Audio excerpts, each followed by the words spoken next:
There's no need for a football regulator, or indeed any more wokery in the game, exemplified by the support of a questionable organisation like Black Lives Matter, when the knee was taken before each game. The world's best football meets the world's best virtue signalling. Just last week, I uncovered 2 coaching roles offered by Ipswich and Fulham, both specifically excluding white men from applying. Ipswich made the right choice and removed the racist ad. Fulham have not. These roles have been pushed by the Premier League itself.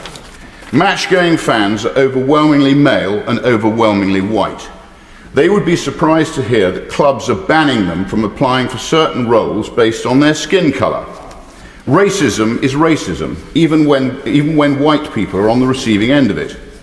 I hope that all of us in this House call it out for the wickedness that it is. We must eradicate the poisonous DEI from our beautiful game. Fans attend football to escape all that nonsense. A functional football team is the perfect analogy for any successful society, based on merit and merit alone.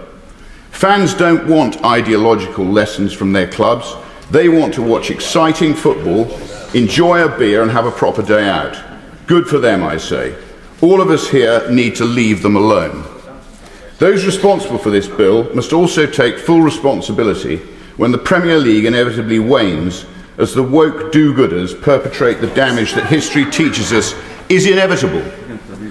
The Chancellor speaks oxymoronically about trying to revive our financial markets by regulating for growth, after the Financial Services and Markets Act of 2000 destroyed London as a centre where capital meets risk. You don't regulate for growth, you deregulate for growth. We do not need this interference by tire-kicking regulators in our national game. Judging by this debate, the Secretary of State for Culture, Media and Sport looks like she's pretty handy on the terraces. I say to her, in football lingo, you don't know what you're doing. Across pubs, stadiums, and living rooms, football fans are beginning to ask an uncomfortable question. Is the beautiful game still about football, or has it become a vehicle for ideological crusades that alienate the very people who built its legacy? For decades, football has been a working-class lifeline, an escape from politics, not a proxy for it. But in recent years, the sport has taken a hard turn toward activism. From rainbow armbands to pre-match lectures on diversity, equity, and inclusion, DEI, clubs and governing bodies have transformed match day from a tribal celebration of sport into a corporate sermon, and many fans, especially white working-class men, the demographic that once formed the bedrock of the sport, are feeling increasingly sidelined. The tension came to a head recently with a series of club-level decisions that sparked outrage. Several football organizations across the UK and Europe have begun implementing hiring policies that prioritize diverse backgrounds over open competition. In at least 2 documented cases, white male applicants were rejected or discouraged from applying for internal supporter liaison or administrative roles on the basis of their race and gender. Not because they lacked qualifications, but because they failed to tick the diversity box. These developments raise serious questions about whether the sport has lost its sense of balance. Diversity in football matters, of course, but many argue that the current DEI framework has strayed from its original intent, encouraging opportunity for all, and veered into ideological gatekeeping. Merit, in many cases, now seems secondary to identity politics. Football's governing bodies often defend these initiatives as necessary correctives to systemic bias. The FA, UEFA, and FIFA have all issued sweeping policy commitments to inclusion, and clubs are expected to meet diversity benchmarks to retain funding or qualify for international campaigns.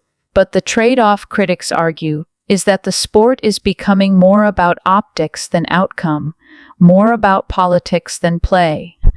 Yet when fans voice these concerns, they are often branded reactionaries or worse.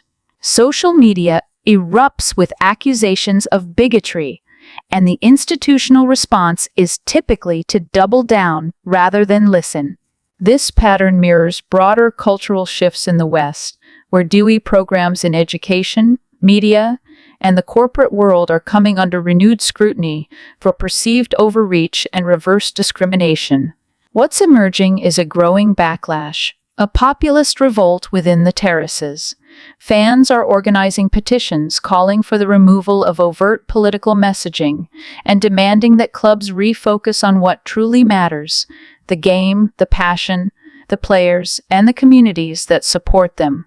At its best, football unites people across class, race, and nationality. But that unity frays when the institutions governing the sport forget their audience.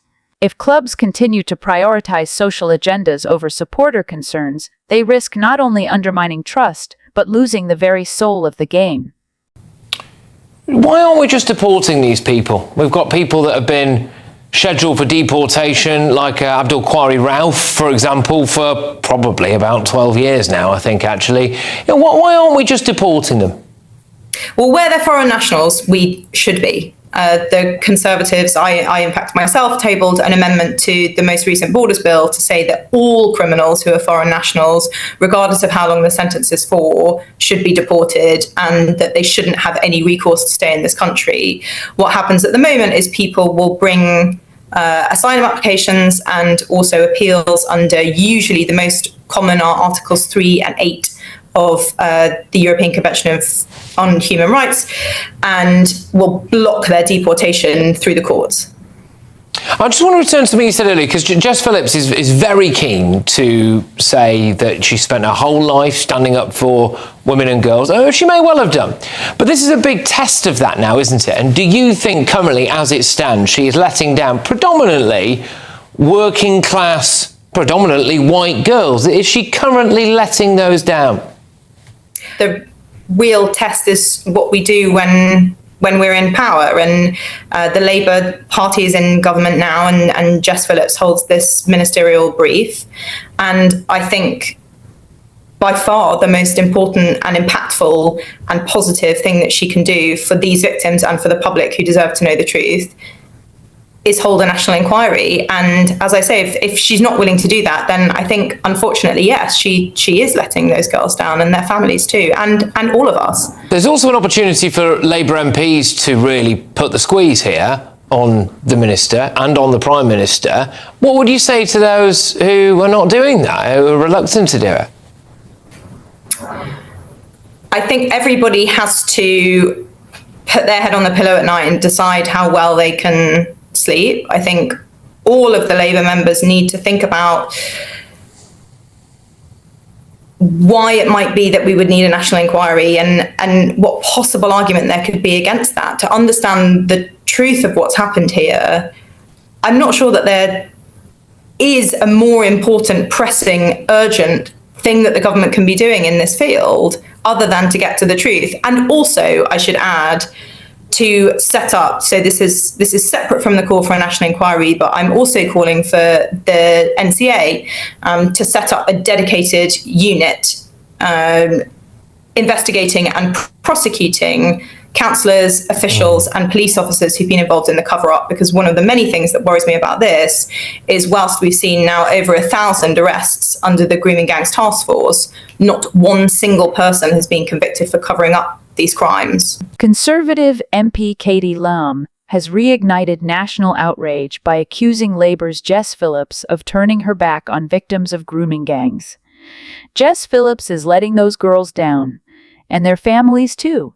Liam declared in Parliament, pressing for a long-delayed national inquiry into the scandal that has rocked towns like Rotherham, Telford, and Rochdale. Lamb challenged MPs to explain why a national inquiry hasn't happened yet, asking, what possible argument could there be against it? The victims, mostly young white working-class girls, were exploited while police and councils looked the other way, often out of fear of being accused of racism. Critics argue that political correctness and cowardice allowed abuse to continue for years. Phillips, known for her early advocacy on women's issues, is now facing backlash for avoiding specifics on the grooming scandals. While she's condemned abuse broadly, she has not supported a full national probe, prompting campaigners to accuse her of putting party loyalty and ideology ahead of justice. The Labour Party has also been reluctant to act decisively, with Keir Starmer offering no clear commitment to a national inquiry. This has fueled claims that Labour is more interested in protecting its image than delivering accountability. As public anger builds and survivors demand answers, Lamb's blunt call has struck a nerve. Without full transparency and justice, trust in the system will remain broken, and so will the lives of the girls it failed to protect.